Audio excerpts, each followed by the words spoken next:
When I told my mother-in-law I was going back to my hometown to have my baby, she replied, "Go ahead.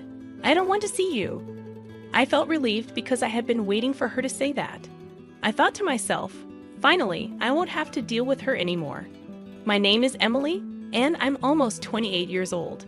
My mom passed away when I was very young, so my grandmother took care of me while my dad ran his clothing business. My dad was strict, and I always did what he said. I never dated anyone because of his rules, but I had accepted that as my fate. After college, I briefly worked for my dad, but he said it was too hard to work together, so I had to quit. He didn't want me to work elsewhere either, but seeing my friends get jobs and start families made me want to work too. One night, I asked my dad if I could get a job. He simply said no without explaining why. I tried to reason with him, saying I needed to gain experience in society, but he shut me down. He insisted I stay at home. Frustrated, I threatened to leave home and find work elsewhere. My dad didn't like that and told me to stop talking back. Feeling upset, I stormed out and cried in my room for a long time. Eventually, I called my college friend Lisa and asked if I could stay at her place for a while. Lisa, who lived in a luxurious condo her parents gave her, agreed, sensing something was wrong. I quietly packed my suitcase and left home, hoping not to disturb my dad. I wrote a note explaining that I was staying with a friend and left it on my desk. Then, I took a taxi to Lisa's apartment. When I arrived, she welcomed me with my favorite coffee. I thanked her and poured out everything about the argument with my dad and why I left home. Lisa sympathized, saying I deserved freedom. It hit me hard that I had always followed my dad's orders without question, but now I longed for my own independence. Lisa agreed, saying it was normal to want to meet new people and have fun. She asked if my dad knew I was there, and I told her I left a note, but he didn't know any of my friends. Lisa suggested we go to bed since it was late, and she had prepared a separate room for me to sleep in. The next day, Lisa went to work, and when I checked my phone, I saw several missed calls from my dad. Feeling bad for worrying him, I sent him an email to reassure him that I was okay. Later in the evening, after Lisa finished work, she invited me to join her for a drink. Excited but inexperienced with socializing over drinks, I agreed to go out. When I got to the meeting place, I found Lisa waiting with two men. She introduced them, pointing to her boyfriend first, then to the single man, Max. With a warm smile, Max introduced himself, and our relationship began. Max worked at a small company in the clothing industry. At first, I wondered if Max's company was similar to my father's, but I quickly pushed the thought aside. Max's family situation was different from mine. He only had his mother around, but he didn't elaborate, and I didn't pry. One day, Max expressed his desire to meet my father, but I wasn't ready to go back home yet, despite exchanging emails with my dad. Instead, I suggested meeting Max's mom. He eagerly agreed, even suggesting we could visit her that very day. Wanting to bring a gift, I stopped by a bakery for a cake, knowing Max's mom appreciated such gestures. As it turned out, my mother-in-law not only appreciated gifts, but also became irritable if not presented with one. When we arrived at Max's house, his mother greeted us at the door, having received a message from him. She immediately questioned me about my life, expressing skepticism about my employment status and implying I lived a privileged life. I explained about my deceased mother and my father's job, but she dismissed my responses. Max, sensing the tension, urged us inside, asking if I had brought anything. Feeling rushed, I handed over the cake, apologizing for its simplicity. My mother-in-law snatched it from me, making a sarcastic remark before accepting it. In just a few minutes, I grew to dislike her, feeling sorry for anyone who had to deal with her as a mother-in-law. As soon as we stepped into the living room, my mother-in-law bombarded me with questions to which I responded with vague answers. However, she persisted, firing questions at me as if I were a suspect in an interrogation room. Feeling overwhelmed by the relentless questioning, I whispered to Max that I should probably leave soon. This seemed to infuriate my mother-in-law, her face flushing with anger. She accused me of hating her and giving insincere responses. Max tried to calm her down, but she lashed out, questioning his choice in bringing such a supposedly rude woman home. Annoyed, I defended myself, asking for specific feedback if there was something I could improve. This only seemed to aggravate her more, as she accused me of being cheeky and disliking her. I wanted to agree, but I just couldn't. I'm exhausted and longing to go home, I explained. My mother-in-law's response caught me off guard. How audacious of you. I wonder what kind of upbringing your parents gave you. They must have been lacking. Her words stung, and tears welled up in my eyes. Now you're crying for sympathy. If you want to leave so badly, go ahead. It might do you good. Oh, and by the way, I'll give this cake you brought to my dog Charlie, but he's quite picky, so he might not eat such a cheap cake. She pointed at the cake I had brought. Max intervened, telling his mother to stop. You really don't know how to judge people, he scolded her. Max's remarks seemed to deflate his mother's argumentative energy. All I want is the best for you, Max, she countered, her tone softer. Max stood his ground, asserting his adulthood and his ability to handle his own affairs. His words brought tears to his mother's eyes, and she left the room, visibly upset. Feeling hurt by the harsh words of Max's mother, I decided to leave. However, Max caught up with me and apologized sincerely. Emily, I'm sorry for my mom's behavior. She might be feeling threatened, thinking she's losing me. I'll talk to her about it, okay? Please don't let this incident discourage you from visiting again. His words reassured me, but I couldn't shake off the hurt caused by his mother's comments about my parents. Max, what your mother said about my parents really hurt me. I don't think I want to see her again. As the sadness washed over me, tears welled up, and I found solace in Max's comforting embrace. After a while, he suggested we go somewhere, and we ended up at the beach, sitting on a sandy bench, watching the waves for hours. 2 months later, I discovered I was pregnant. When I shared the news with Max, he proposed marriage. Let's make it official. We don't need a grand ceremony, but we can live together in my house. I don't earn much, so renting an apartment isn't feasible. I'll talk to my mom about being more considerate towards you, Emily. Despite my reservations about living with his mother, I agreed, realizing it was our only option. Okay, I'll do my best to get along with your mother. And so, I found myself living with my mother-in-law after getting married. I returned home to inform my father about the decision. His face lit up with joy when he spotted me. It's wonderful to see you looking so well. We've been in touch, but it feels like ages since our last meeting. My father greeted me warmly. I'm sorry, Dad. I have something important to discuss with you. I replied, sensing his anticipation shift to curiosity. I proceeded to share the news of meeting Max, my pregnancy, and our plan to marry. My father listened intently, his expression unreadable. When I finished, he offered a simple, "Well, congratulations. I can't wait to meet my grandchild," though his smile seemed strained. "Thank you, Dad. I'm sorry for causing you any pain," I apologized, tears streaming down my cheeks. To my surprise, my father's eyes glistened with tears too. Instead of anger, his tender response hurt me more deeply. Eventually, I moved into my mother-in-law's home. Lisa, who had been a pillar of support since I left home, expressed her excitement about meeting my baby and shared her own hopes for marriage. Despite the mixed emotions, we made plans to dine together. Originally scheduled for Sunday, my mother-in-law insisted on moving the date to Saturday, citing superstitions. The move went smoothly, with the movers diligently transferring my belongings while my mother-in-law observed silently. Despite repeated warnings from the movers about the danger, my mother-in-law refused to step back. Once the move was completed, she called me over and questioned if I had given the movers their due payment. Confused, I asked, "Huh?" Sensing my confusion, she assumed I was feigning ignorance and left to rectify what she thought was a mistake.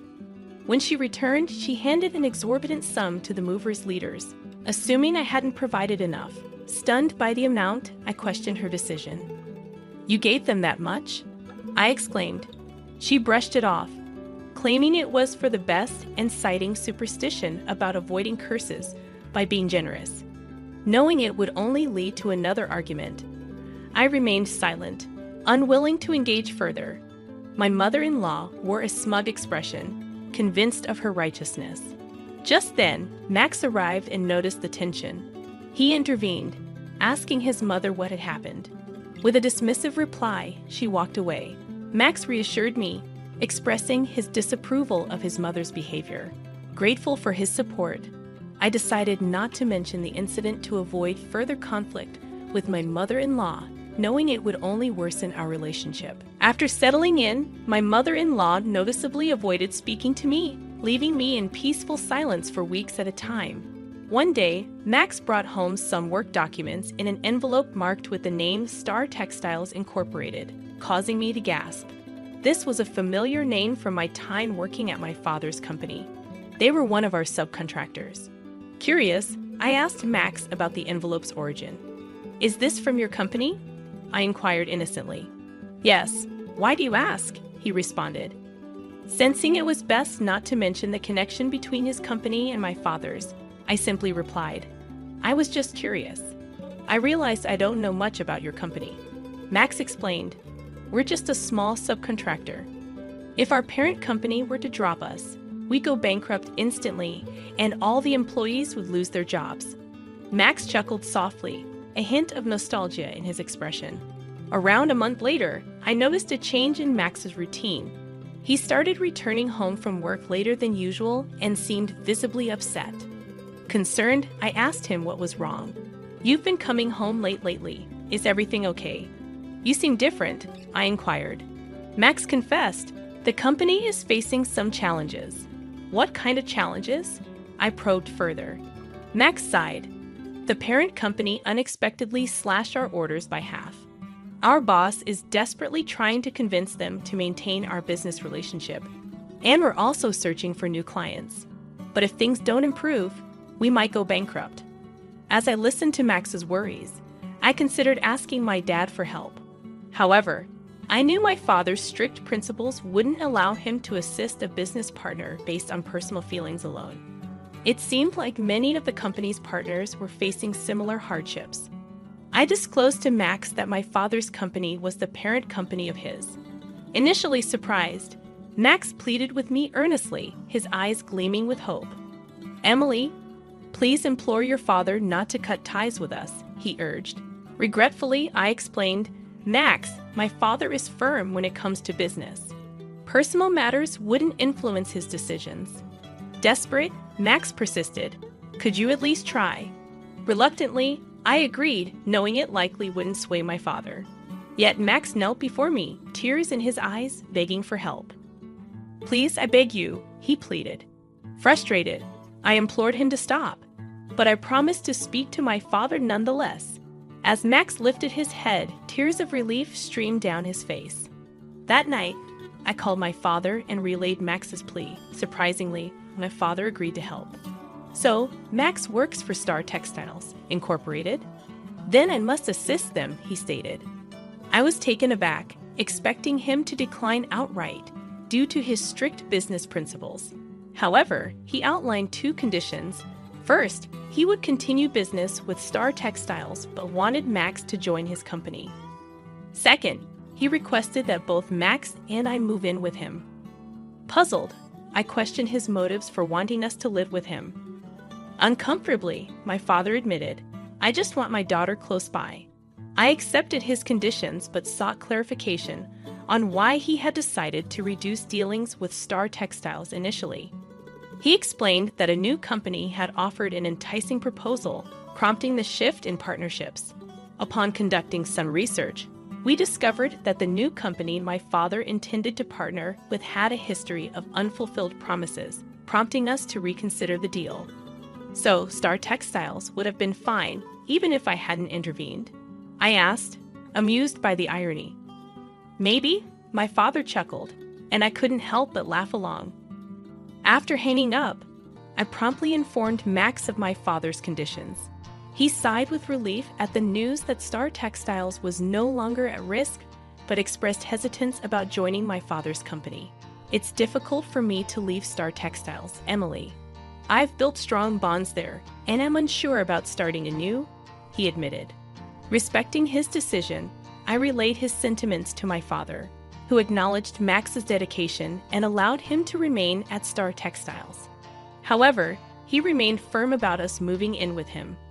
Delighted by my father's decision, I cautioned Max not to disclose my father's involvement to his mother, knowing she would disapprove. He agreed, understanding the importance of keeping it a secret. Weeks later, as the time for our child's birth approached, I made the decision to return home. Despite having only my father and grandmother there, it felt preferable to staying with my mother-in-law. Waiting for the opportune moment when my mother-in-law was occupied with her afternoon tea, I approached her to break the news. Mother-in-law, regarding my childbirth, I've chosen to go back home. It's just my dad and my active grandmother there, I explained calmly. Her response was as expected, filled with disdain and resentment. By all means, go back. I don't want to see your face, she spat out. Unfazed by her reaction, I assured her, you won't have to see me anymore. Max will soon be moving in with my parents as well. Her confusion was palpable as she questioned my decision. Max is too busy with work to move, I reassured my mother-in-law, trying to ease any tension. Just then, Max entered and excitedly informed his mother, Mom, everything is going to be fine with the company now. Emily helped me out. Confused, she asked, What are you talking about? Max explained, Emily's dad is the owner of the parent company of the company I work for. Shocked, my mother-in-law's demeanor changed as she turned her attention to me. Emily, I had no idea you were connected to Max's company in that way. I've been terribly rude to you, she admitted, bowing deeply. It's all right now, I replied, trying to diffuse the tension. However, she surprised us all by requesting to live with my parents as well. Both Max and I declined, preferring not to dwell on the past hurtful interactions. I don't want to live with you, mother-in-law. Being here would only remind me of everything that's happened, I explained gently. Her tears flowing, she pleaded desperately, but we stood firm in our decision. Months later, we decided to visit my mother-in-law's house, only to find it empty and eerily quiet. Concerned, Max called out for his mother, receiving no response. As we searched the house, we found her emaciated and frail, lost in her own world.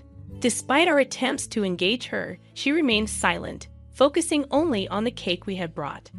As she devoured it hungrily, I couldn't help but think, well, mother-in-law, you brought this on yourself. I'm Emily. Jake, my older brother by 2 years, is a scientist. He's living his dream of working in research and seems really happy with it, even though he's busy all day.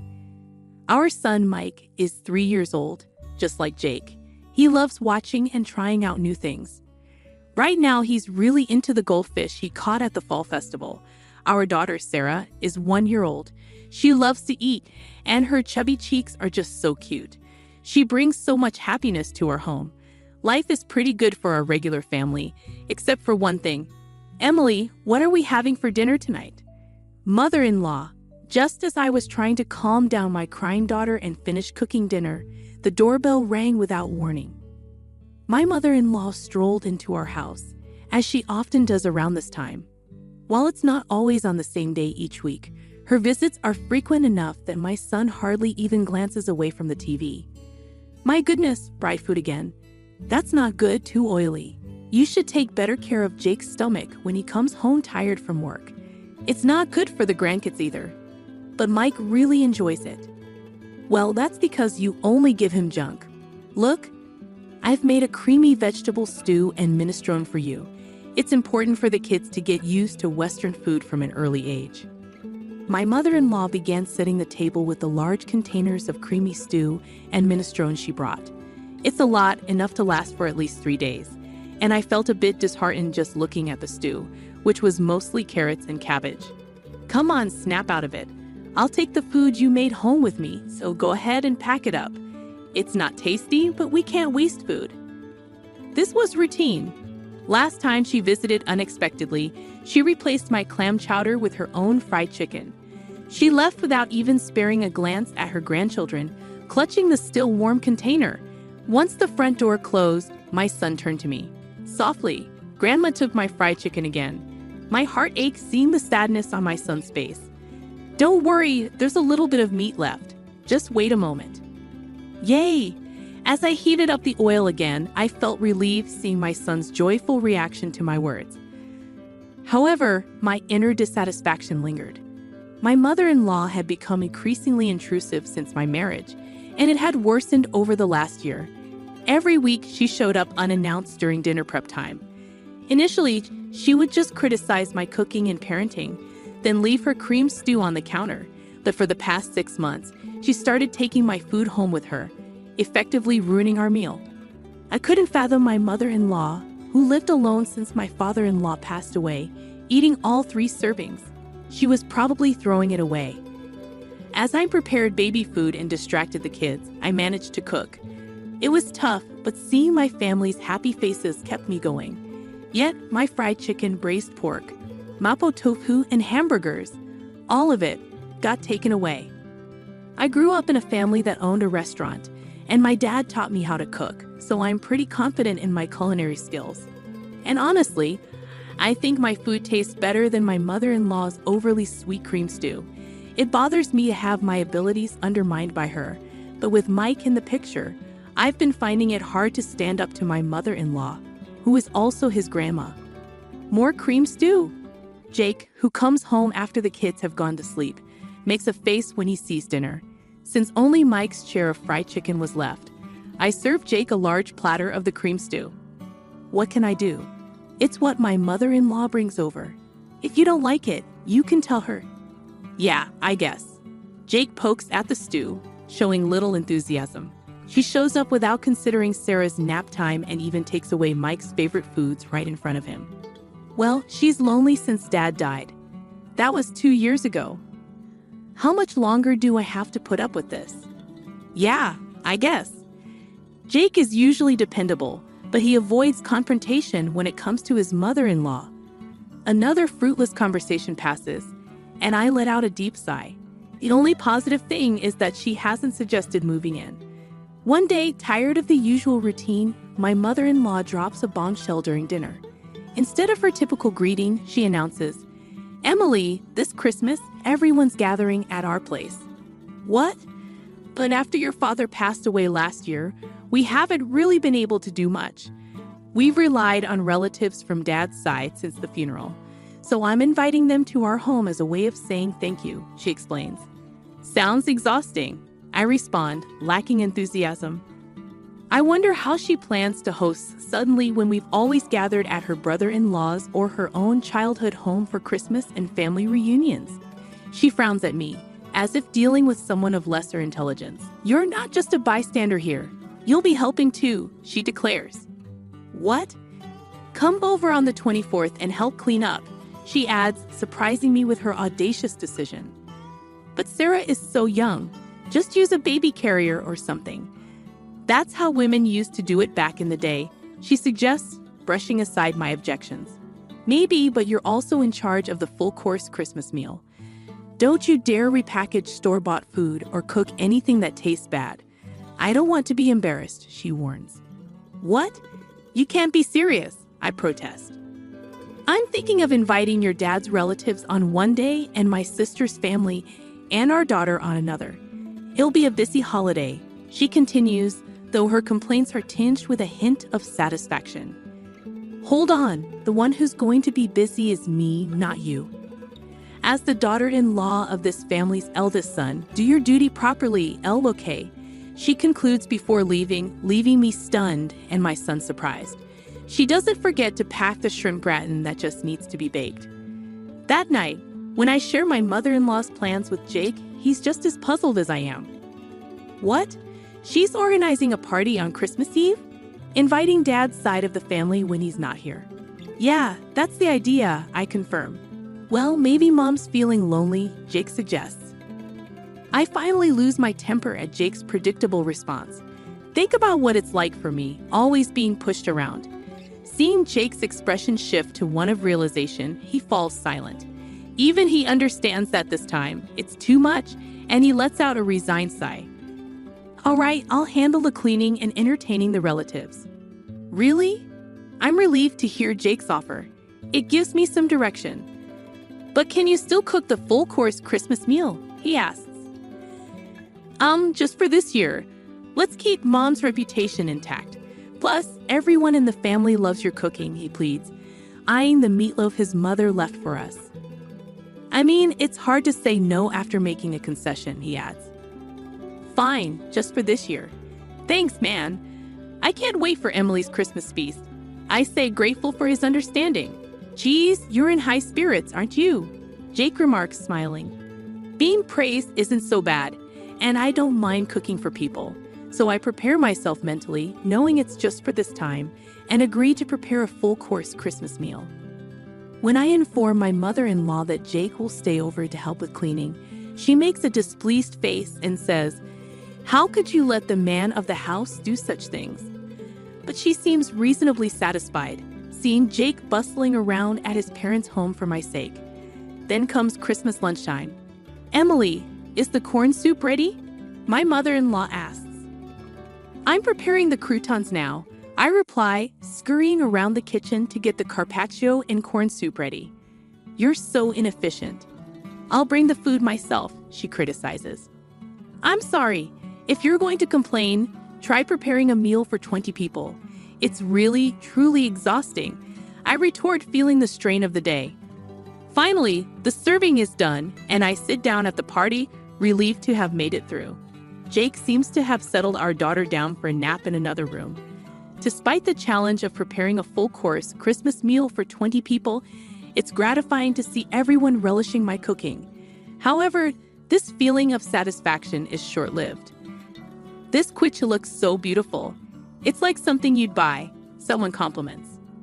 Ah, thank you, I reply, feeling a bit uneasy. You're good at flattery. This carrot slaw is perfectly balanced with the vinegar. The orange scent really freshens up your mouth, another guest remarks. That's because Christmas meals tend to be rich, so I made it a bit more acidic, I explain. Something feels off. Every time someone tries to praise my Christmas cooking, my mother-in-law interrupts with her own commentary. Finally, Sophia, father-in-law's sister, unwittingly unveils the source of the awkwardness. Emily, your mother-in-law is such a great cook, isn't she? Excuse me? I respond, taken aback. Unfazed, Sophie continues, did Olivia make this entire Christmas feast? That's amazing. Huh? I haven't cooked a full-course Christmas meal in ages. I was going to leave it to my daughter-in-law, but she's absolutely terrible in the kitchen and she never comes by.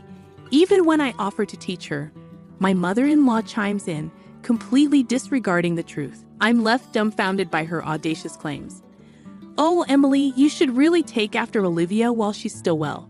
Jake might miss the taste of home sometimes, you know? The way to a man's heart is through his stomach. She adds, seemingly offering advice but actually delivering a veiled insult. Daniel, a relative nearby, laughs, adding to my discomfort. You know, Olivia, that pork belly stew you made last time was delicious. It's amazing you can cook both Western and Japanese dishes. It's not that big of a deal, but I'm glad you enjoyed it. My mother-in-law replies with false modesty, knowing full well that the pork belly stew was my creation. As I stand there, stunned, she silently mouths, "Go along with it." It becomes apparent that she's been claiming credit for all my dishes, including the Christmas feast, and sharing them with the family. Now she wants me to go along with her lie. No way! Especially after all the times she criticized my cooking. Even though I want to speak up, I feel overwhelmed by the crowd and can't find my voice. But then my son comes to the rescue. Mom, this omelet is really tasty. It looks different than usual, but your omelets are always good. His young voice cuts through the noise, silencing the adults. Oh, Mike, this is actually quiche your grandmother made. Sophia tries to cover for him, probably out of kindness, but my son is adamant. Huh? But it's tasty, so it's got to be Mom's omelet. Grandma's omelet is super sweet and gritty. It doesn't taste good. He insists passionately, waving his hands around, leaving the adults looking puzzled. Of course, my mother-in-law panics. Emily, don't teach the child to lie. Excuse me? Who's the one lying here, Mom? Am I a liar? Mike looks up at me, his face full of uncertainty. That's when I felt my anger rising. I felt silly. I didn't care what people thought of my mother-in-law or Jake. I tolerated her because she's Jake's mom and Mike's grandma, but turning my grandson into a liar just to save face, that's not right. If she's going to make my child lie, I'll stand up for what's right, even if it means being seen as the bad guy. I took a deep breath and stood tall. Mike isn't a liar. You're the one lying, Grandma. Huh, she looked surprised. She probably didn't expect me to confront her. I stood up and pointed dramatically at the table. I made this entire Christmas meal, including the corn soup, from start to finish. What? The room erupted in shock. My flustered mother-in-law began to panic and shout, Wait, Emily, you're lying. Are you out of your mind? I'm not lying, Safia. You said you got the pork belly stew from Grandma, right? I turned to Safia, who looked surprised. Ah, yes, it was delicious, Sophia admitted. I made that too, I revealed. Huh? Safia looked bewildered. You're terrible, taking credit for Jake's mom's cooking and trying to frame her. You're the worst daughter-in-law. Then can you tell me the recipe for the pork belly stew, mother-in-law? I challenged. What? Well, she hesitated, then suddenly exclaimed, It's a secret. It's a secret family recipe, so I can't tell you in public. You don't have to give details or measurements, just the basics, I insisted. Even the relatives who were disgusted by our petty fight started to see who was in the right. Emily, that's enough. My husband Jake intervened. He had apparently finished putting our daughter to sleep and silently appeared near the door, restraining me with a stern voice and face. My mother-in-law clung to Jake as if he was her ally, looking like a tragic heroine. Jake, what's up with your daughter-in-law? She's calling me a liar. That's awful, Mom. You're the awful one here. What? Mother-in-law's mouth dropped open. This entire Christmas feast? Emily made it all? Yes, she did, while taking care of the kids. Trying to take credit for it is pretty low, Jake, I affirmed. Safia, the only thing Mom made is that massive bowl of creamy stew over there. Have you tried it? Jake pointed out. Huh? Yeah, Safia responded, visibly shaken. Yeah, it was insanely sweet, wasn't it? Mom thinks if it's sweet, it's tasty. She's always been so cautious about salt and oil, but uses sugar with no limits. So all her dishes taste like a block of sugar, Jake explained. Is that so?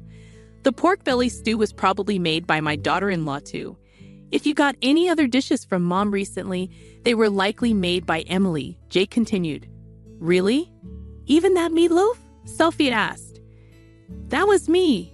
And the mapo tofu and shrimp gratin. That was me, I confirmed. Everyone in the family was disillusioned with mother-in-law because of her own son's revelation. Isn't that right, Mom? Jake challenged. Mother-in-law, exposed for all her lies, started panicking. It seemed like she had given up on lying and was now trying to appeal to Jake's emotions. Why? Why were you siding with your daughter-in-law? I'm your mom, she pleaded.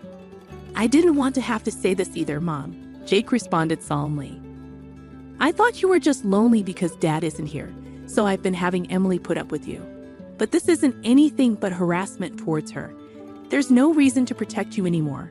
Don't see Emily or the kids ever again, Jake firmly tells his mother, dismissing her pleas. He starts cleaning up the Christmas feast and then apologizes to the relatives. I'm sorry for the disturbance this Christmas, Emily. Mike, let's go, Jake says as he takes Mike's hand and stands up.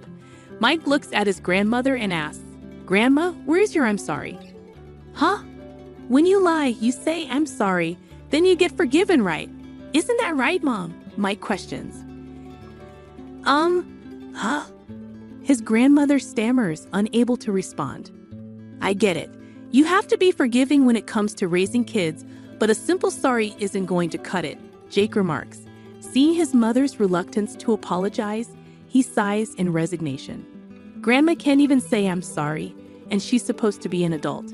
How sad. Let's go home and have Mom's delicious Christmas feast, okay? Jake suggests to Mike. Oh, we left behind a growling mother-in-law and confused relatives, carrying our sleeping daughter and the Christmas feast as we left Mike's house. We went straight to my parents' place and served the Christmas feast. Everyone was delighted and ate with joy. This is what I had been striving for, so my heart was full. Jake, of course, apologized profusely and promised never to let us meet mother-in-law again. The atmosphere at my house stayed uncomfortable. The relatives left, leaving only my mother-in-law and some bland food. The next day, my mother-in-law's sister, her husband, and Jake's sister visited as promised. When they saw the bland food, they laughed and said, "We expected as much." It seems my mother-in-law's lack of cooking skills was well known among her relatives. "So you boasted about hosting a Christmas feast? I wondered what trick you'd pull," they teased. "Maybe you're just jealous of Emily, who's good at cooking," and praised by Jake and Mike. "Sorry for the inconvenience," they added. After hearing the details from Jake, my sister-in-law thanked me for my efforts. I'm sorry for jumping to conclusions. Turns out Sophia also enjoys cooking, and we bonded over a recipe for braised pork gully, she said. The misunderstanding with Jake was cleared up, and I found new friends who share my cooking hobby. I felt refreshed, enjoying a carefree Christmas. Of course, my mother-in-law wasn't going to give up easily, but I was prepared. As I was making cornbread, my phone rang. It was my mother-in-law. She was furious on the other end of the line. "Excuse me, where are you? It's dinner time. Do your duty as a wife. Are you making the same mistake in coming over again?" she scolded. "No thanks," I replied. "What? You'll be the one left out by the family," she warned. "That won't be a problem. Actually, it was you who got shunned by the relatives. I've even made plans to cook with Sophia next time," I informed her. What? Mother-in-law probably never imagined that I'd become close to father-in-law's side of the family. I informed my mother-in-law that I wouldn't be returning to her house. Instead, my kids and I have been staying at my parents' house since Christmas. We're planning to find a new place to live now that the holidays are over. Despite my mother-in-law's insistence on living near her, Jake's workplace is closer to my parents' house. Since my mother-in-law couldn't heed Jake's warning to stay away from me, we've decided to physically distance ourselves. Right now, Jake is the only one living at his parents' house, and he'll leave once he's ready. When my mother-in-law demanded to know where we were, I simply responded that she couldn't get away with not cherishing Jake's mom. However, I reminded her that both Jake and his sister had forgiven her, so it was okay. With that, I thanked her for everything and said goodbye before hanging up and blocking her number to ensure I never had to hear her voice again. 2 years later, my family eagerly waits for my cooking in the living room, playing around as I fry burgers in the kitchen. It warms my heart to see them eagerly awaiting my cooking with